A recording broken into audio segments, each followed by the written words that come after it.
गर्जा Maharashtra news, सदैव आपल्यासोबत। भारताने श्रीलंकेचा 6 विकेट चाकून धुवा उडवून हैदराबादमध्ये शानदार विजयाची हॅट्रिक साजरी केली। टीम इंडियाने सलग तिसरा विजय मिळवून 5 वनडे सामन्याच्या मालिकेत 3-0 अशी विजयी आघाडी घेतली। या सामन्यात भारतीय गोलंदाजांनी आधी श्रीलंकेचा डाव 48.2 षटकात 242 धावात गुंडाळला होता। मग भारताने 44.1 षटकात केवळ 4 विकेट्स गमावून श्रीलंकेला दिलेलं 243 धावाचं लक्ष्य गाठले। भारताच्या विजयात फलंदाज म्हणून प्रमुख भूमिका बजावली ती शिखर धवननं। या सामन्यात धवनला केवळ 9 धावांनी शतकानं हुलकावणी दिली। त्याने 79 चेंडूत 8 चौकार आणि एका षटकाराच्या मदतीने 91 धावांची स्फोटक खेळी केली। कर्णधार विराट कोहलीने अर्धशतक झळकावले। विराटने 61 चेंडूत 4 चौकार आणि एका षटकारासह 53 धावा फटकावल्या आहेत।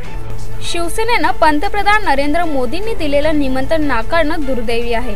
त्यांनी मोदींवर विश्वास दाखवायला हवा होता असं सांगत मुख्यमंत्री देवेंद्र फडणवीस यांनी शिवसेनेला प्रत्युत्तर दिले। आज शिवसेनेचे नेते अनिल देसाई हे केंद्रीय मंत्रिपदाची शपथ घेणार होते, पण ते विमानतळावरून परतल्याने भाजपच्या गोटातून नाराजी व्यक्त होत आहे। मुख्यमंत्री देवेंद्र फडणवीस यांनी पत्रकारांशी बोलताना शिवसेनेचे हे कृत्य दुर्दैवी असल्याचं म्हटलं आहे। मोदींनी शिवसेनेला निमंत्रण दिल्यामुळे ते आपल्या मागण्यांबद्दल योग्य निर्णय घेतील असा विश्वास शिवसेनेने दाखवायला हवा होता। पोलीस प्रशासन असो, धार्मिक उत्सव असो व शासकीय प्रशासकीय असो, कुठल्याही कार्यात गृहरक्षक दल मागे न हटता कर्तव्यदक्ष भावनेने आपली सेवा बजावतात। मात्र आज गेले 3 महिन्यापासून मानधन मिळाले नाही, त्यामुळे दिवाळी ही अंधारातच गेली आहे। काहींनी पर्यायी व्याजाचे पैसे घेऊन दिवाळी साजरी करावी लागली, मात्र अद्यापही मानधन न मिळाल्यामुळे व्याजवाल्यांचा तगादा सुरू झालाय। व्याजामुळे होमगार्ड कर्मचारी यांनी घरी उशिरा जावे लागते। एवढंच नाही तर गणवेश करिता जे कपडे मिळाले त्याची शिलाई देखील अद्याप मिळालेली नाहीये। चोरीच्या आरोपात पकडण्यात आलेल्या संशयितांना आज शहरातील डॉक्टर आंबेडकर संकुलावरून उडी मारून आत्महत्या केल्यानंतर त्याच्या आपत्तासह जमावाने पोलीस स्थानकाच्या आवारातच ठिय्या मांडला असून मृतदेहावर अंत्यसंस्कार न करण्यात पवित्रा घेतलाय। याबाबत माहिती अशी की शहरातील एका चोरीच्या आरोपातून बाहेरपुरा परिसरातील रेहमान शहा जुबेर शहा या तरुणाला काही दिवसांपूर्वी अटक करण्यात आली होती। त्याला पोलीस न्यायालयात घेऊन जात असताना त्याने PSI रसाळ, हवालदार नांगरे, माई कॉन्स्टेबल अनिल जाधव व विकास देशमुखांच्या हाताला झटका देत पळ काढला। हे सर्वजण त्याच्या मागे धावले असताना त्याने डॉक्टर बाबासाहेब आंबेडकर व्यापारी संकुलाच्या छतावर जाऊन स्वतःला खाली झोपून दिले। यातच त्याचा मृत्यू झाल्याने शहरात खळबळ उडाली आहे। मजलिस-ए-इत्तेहादुल मुस्लिम हा देशद्रोही राजकीय पक्ष असल्याचा गंभीर आरोप करणाऱ्या सोलापुरातील काँग्रेस आमदार प्रणिती शिंदे यांना आज ओवेसी बंधूच्या वकिलांनी नोटीस पाठवली आहे। 8 दिवसात जाहीर माफी मागा, नाहीतर कायदेशीर कारवाईला सामोरे जा असा इशारा त्यांना देण्यात आलाय। विधानसभा निवडणुकीत सोलापूर मतदारसंघात MIMच्या उमेदवारावर निसटता विजय मिळवणाऱ्या माजी मुख्यमंत्री सुशीलकुमार शिंदे यांच्या कन्या प्रणिती शिंदे यांनी 2 दिवसांपूर्वी MIMवर जळजळीत टीका केली होती। एकीकडे सत्तेत सहभागासाठी भाजप आणि शिवसेनेनं तह सुरू असताना राष्ट्रवादीचे अध्यक्ष शरद पवार यांनी आता गुगली टाकली आहे। राज्यातलं सरकार अस्थिर होईल अशी कोणतीही भूमिका आम्ही घेणार नाही असं सूचक वक्तव्य शरद पवारांनी केले। तसंच शिवसेनेच्या नेत्यांनी 1-2दा भेट घेतली होती, पण कोणताही प्रस्ताव दिला नाही असा खुलासाही पवारांनी केलाय। ते पुण्यात बोलत होते। शिवसेना अखेर पंतप्रधान नरेंद्र मोदी यांच्या मंत्रिमंडळ विस्तारातूनच बाहेर राहिली आहे। भाजपसोबत सकारात्मक वाटाघाटी सुरू असल्याचे संकेत मिळत असतानाच शिवसेनेने हा मोठा निर्णय घेतलाय। राज्यातील सत्तेत राष्ट्रवादीबाबतच्या भूमिकेवर भाजपने योग्य आश्वासन न दिल्यानेच शिवसेनेने केंद्रीय मंत्रिपद नाकारले अशी प्रतिक्रिया दिल्ली विमानतळावर दाखल झालेल्या शिवसेना नेते आनंदराव अडसूळ यांनी दिली आहे। केंद्रीय मंत्रिमंडळ विस्तारात झालेला अपमान, नकारानंतर सुरेश प्रभूंना मिळालेले मंत्रिपद आणि राष्ट्रवादीबाबतची संभ्रमता टाकणारी भूमिका असा एक ना एक अनेक संतापजनक घटनांनंतर उद्धव ठाकरे काहीतरी महत्त्वाची घोषणा करतील अशी अपेक्षा महाराष्ट्राला होती।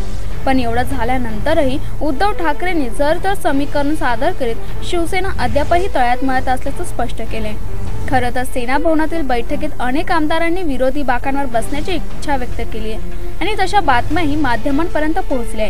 पण जेव्हा उद्धव ठाकरे माध्यमांसमोर आले तेव्हा मात्र त्यांनी जर भाषा सुरू केली आहे। भाजपने राष्ट्रवादीचं समर्थन घेतलं नाही तर आम्ही त्यांना पाठिंबा देऊ असंही उद्धव यांनी सांगून अजूनही सत्तेत सामील होण्यास तयार आहे असं सांगितले। मोदी सरकारचा पहिला विस्तार झाल्यानंतर आता पुन्हा एकदा मंत्र्यांच्या खात्यांची पुनर्रचना करण्यात आली। महाराष्ट्राला 25 वर्षांनंतर रेल्वे मंत्रालय मिळाले तर गोव्याचे माजी मुख्यमंत्री मनोहर पर्रीकर देशाचे नवे संरक्षण मंत्री झाले। रविवारी सकाळी तब्बल 21 मंत्र्यांनी शपथ घेतली होती तर 4 कॅबिनेट मंत्र्यांचाही समावेश होता। त्यामुळे आता अनेक खात्यांना नवीन मंत्री मिळालेले आहेत। परंतु सुरेश प्रभूंची जरी रेल्वे मंत्रीपदी वर्णी लागली तरी त्यांनी धनुष्यबाण सोडून कमळ हाती घेतल्याने शिवसेनेत मात्र नाराजीचं वातावरण आहे। अहमदनगर जिल्ह्यामध्ये झालेल्या हत्याकांडाचा निषेध राज्यभर विविध स्तरावरून होत असलेल्या निषेधामध्ये आणखी भर पडली ते मुक्ताईनगर येथील लक्षणीय मोर्चांनी। सदर मोर्चाचे नेतृत्व केले ॲडव्होकेट मनोहर खैरनार यांनी। मोर्चा अंतर्गत दलित बांधवांच्या अत्याचाराविषयक समस्यांच्या विविध मागण्यांना मांडण्यात आली तथा त्यांनी आपल्या मागण्यांच्या वाच्यतेद्वारे तहसील कार्यालयासमोरील भाषणही दिली। दलित बांधवांना एकजुटीचा संदेश दिला व आपल्या मागण्यांना लिखित स्वरूपात तहसीलदार तथा उपविभागीय अधिकारी भारंबे यांना दिले तथा लवकरात लवकर कारवाई करण्याची मागणीही येथे केली गेली। केंद्रीय मंत्रिपदाची शपथ न घेताच मुंबईत परतलेल्या अनिल देसाईंचं विमानतळावर शिवसैनिकांकडून मोठ्या जल्लोषात स्वागत करण्यात आलं। कोण आला रे कोण आला, शिवसेनेचा वाघ आला अशा घोषणा देत शिवसैनिकांनी देसाईंचं स्वागत केले। यावेळी शिवसेनेतर्फे जोरदार शक्ती प्रदर्शन करण्यात आले। शिवसेना कार्यकर्त्यांनी भाजप विरोधात जोरदार घोषणाबाजी केली। फ्री एटीएम ट्रान्झॅक्शन संदर्भात मार्गदर्शक तत्व जारी केल्यानंतर देशातील अनेक बँकांनी हे तातडीने लागू केलं नव्हतं, पण स्टेट बँक ऑफ इंडिया नंतर आता HDFC, ॲक्सिस बँक आणि युनियन बँक सारख्या मोठ्या बँकांनाही मार्गदर्शक तत्व लागू करण्याचा निर्णय घेतलाय। आता 1 डिसेंबर पासून HDFC आणि ॲक्सिस बँकच्या ATM मधून 5 वेळाच फ्री ट्रान्झॅक्शनची सुविधा मिळणार आहे। त्यानंतर प्रत्येक वापरावर 20 रुपये टॅक्स द्यावा लागणार आहे। शौचालय बांधणीकरिता मंगळसूत्रासारखा मौल्यवान दागिना विकण्याचे धाडस दाखवणाऱ्या सायखेडा येथील संगीता आव्हाळे यांची जिल्हा प्रशासनाच्या स्वच्छता अभियानाच्या ब्रँड अँबॅसिडर इतर कुटुंबातही निवड करण्यात येत आहे, अशी माहिती जिल्हा अधिकारी रामचंद्र कुलकर्णी यांनी दिली आहे। जिल्हा अधिकारी कुलकर्णी यांनी आज संगीता आव्हाळे यांच्या घरी जाऊन जिल्हा प्रशासनाच्या वतीने त्यांचा सत्कार केलाय। यावेळी त्यांनी या निवडीची घोषणा केली आहे। चाळीसगाव शहरातील बस स्टँड परिसरामध्ये घाणीचे साम्राज्य निर्माण झाल्याने रोगराई पसरण्याची भीती निर्माण झाली। एकीकडे राज्यभरात डेंग्यूने थैमान घातले असून या अनुषंगाने उपाययोजना न करता नगरपालिका निद्रित स्थितीत दिसत आहे। ठोस पावले उचलली न गेल्यामुळे डेंग्यू सारख्या आजाराची लागण होण्याची भीती निर्माण झाली असून मध्यवर्ती भाग असल्याने या परिसरात दाट लोकवस्ती आणि तालुक्यातील नावाजलेले हॉस्पिटल याच परिसरात आहे। प्रेमाचा मंत्र देणाऱ्या केस ऑफ लव्हचे लोन शनिवारी दिल्लीत पोहोचले आहे। एका प्रेमी युगलासोबत झालेल्या गैरवर्तणुकीचा निषेध करण्यासाठी फेसबुक आणि अन्य सोशल साईटवर देण्यात आलेल्या हाकेला ओ देत तरुणाई रस्त्यावर आली। याआधी लव्ह जिहाद विरुद्ध नारा देणाऱ्या राष्ट्रीय स्वयंसंघाच्या केशव कुंज कार्यालयावर तरुणांनी धडक देत धरणे आंदोलन पुकारत दिल्लीतील हवा तापायला सुरुवात झाली। टपाल पेटी आजही संपूर्ण देशातील गावागावांशी जोडला गेलाय आणि आजही ग्रामीण भागामध्ये भारतीय टपाल पेटीद्वारे ही पत्र पोहोचत असतात आणि सरकारी विभागातील सर्व महत्त्वाचे पत्र देखील भारतीय टपाल पेटीद्वारे पाठवले जातात। परंतु टपाल विभागाच्या कर्मचारी संपूर्ण इमानदारीने घरपोच पत्र पाठवतात का, तर यावर आमचं म्हणणं असेल नाही।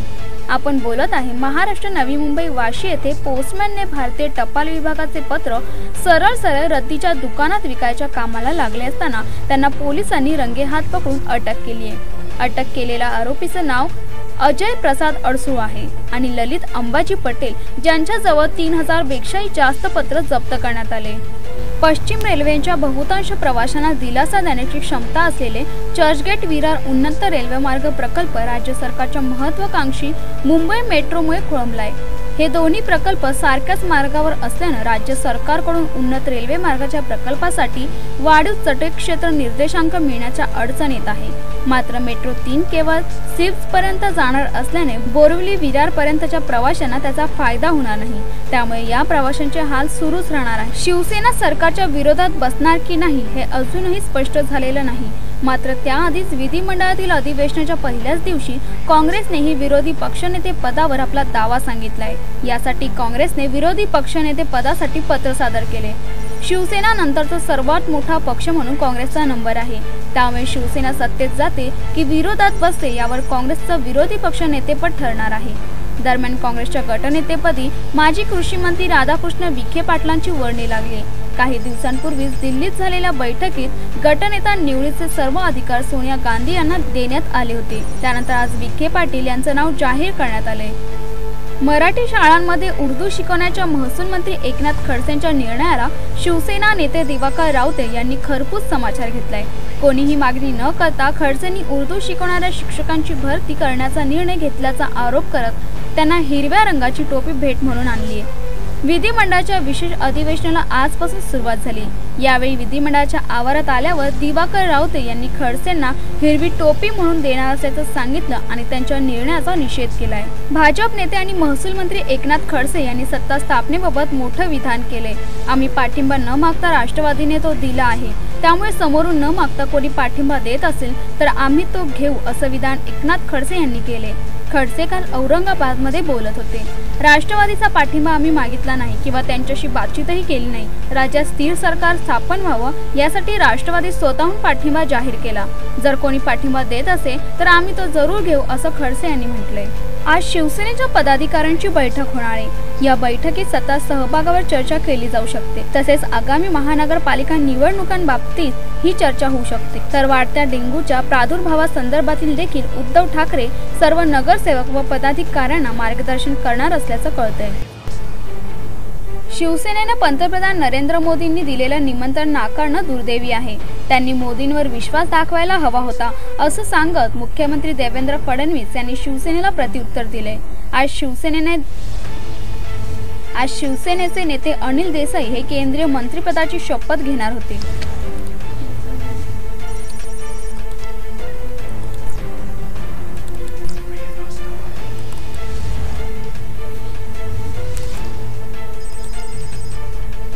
आजपासून विधिमंडळाच्या विशेष अधिवेशनाला सुरुवात झाली। शिवसेनेची नाराजी, राष्ट्रवादीचा बिनशर्त पाठिंबा आणि काँग्रेसच्या विरोधी पक्षनेते पदावर दावा अशा सर्व घडामोडींवर घडत असताना विधिमंडळात पोहोचलेल्या सेना आमदारांची बैठक व्यवस्था विरोधी पक्षांवर करण्यात आली आहे। त्यामुळे शिवसेना विरोधी पक्षात बसणार असे संकेत मिळत आहे। भाजपसोबत चर्चा पूर्णपणे थांबली अशी माहिती शिवसेनेच्या नेत्या नीलम गोऱ्हे यांनी दिली। तसेच शिवसेना विधानसभा अध्यक्षपदाची निवडणूक लढवणार असल्याचंही त्या म्हणाल्या। नवनवे शिखर सर करणाऱ्या मुंबई शेअर बाजारच्या सेन्सेक्सने सोमवारी आणखी एका ऐतिहासिक विक्रमाची नोंद केली आहे। सकाळी बाजार उघडताच सेन्सेक्सने 28,027.96 या विक्रमी स्तराला स्पर्श केला, तर निफ्टीतही कमालीची वाढ झाली। तो 8,383.5 या उच्चांकी स्तरावर पोहोचलाय। मुंबई शेअर बाजारच्या सेन्सेक्स मध्ये 159.33 अंकांची वाढ होत तो 28,027.96 या विक्रमी स्तरावर पोहोचलाय।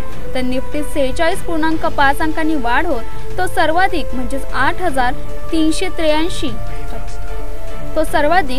8,383.5 या स्तरावर पोहोचलाय। सचिन पाडावे असं या कोकण रेल्वेच्या ट्रॅकमॅनचं नाव। रात्रीच्या सुमारास गस्त घालत असताना लाजोळ येथील एका पुलावर रेल्वेचा ट्रॅक तुटलेला दिसला आणि त्वरित सचिनने रेल्वेच्या कंट्रोल रूम आणि उक्षी रेल्वे स्टेशनला याची माहिती दिली। परंतु उक्षी स्टेशनवरून कोकण कन्या एक्सप्रेस तेवढ्यात सुटली होती। ताशी 75 किलोमीटर वेगाने येणाऱ्या कोकण कन्या एक्सप्रेसला थांबवणं गरजेचं होतं। त्यामुळे सचिन यानं क्षणाचाही विलंब न करता तुटलेल्या ट्रॅकपासून धावत उक्षी स्टेशनच्या दिशेने सुटला आणि हातातली बॅटरी त्याने उक्षीच्या बोगद्याजवळ आणि ट्रॅक तुटलेल्या ठिकाणापासून सुमारे 200 मीटर अंतरावर कोकण रेल्वे एक्सप्रेसला थांबवलं। जर एक्सप्रेस थांबवली गेली नसती तर कदाचित मोठा अपघात झाला असता आणि पुलावरून कोकण कन्या एक्सप्रेस थेट नदीत कोसळली असती। अनुष्का शर्मा आणि विराट कोहली यांचं प्रेम प्रकरण तर सर्वांच्या चर्चेत आहे। परंतु आता विराट कोहलीचा अनुष्कासाठी असलेला फ्लाइंग किस संपूर्ण मॅच मध्ये रंग भरताना दिसले। कारण विराट कोहलीने आपली मैत्रीण अनुष्का शर्माला भर मैदानात फ्लाइंग किस दिल्यामुळे या दोघांच्या रिलेशनशिपवर शिक्कामोर्तब झालाय।